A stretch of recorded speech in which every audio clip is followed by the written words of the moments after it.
Hi guys, I'm Nicholas from Power User, and today I'm thrilled to introduce you with a groundbreaking new feature in PowerPoint that will help you to take your presentation to the next level: AI powered images. Here I'm inside PowerPoint with the software Power User. I clicked on the library and then on pictures, and on the source you can now create an image with AI. You will need to put down a prompt, let's say an astronaut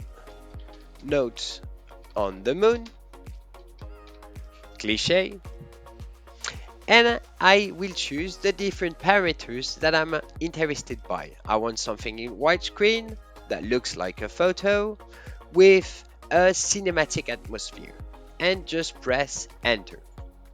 And thanks to this, in less than a second, I can have a nice visual like this for my presentation.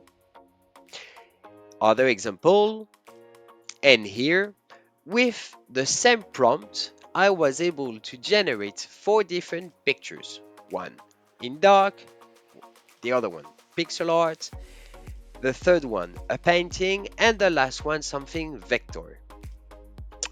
So thanks to the AI, you are now able to generate plenty of different visuals that will boost your presentation. Thanks for watching and have fun using Power User.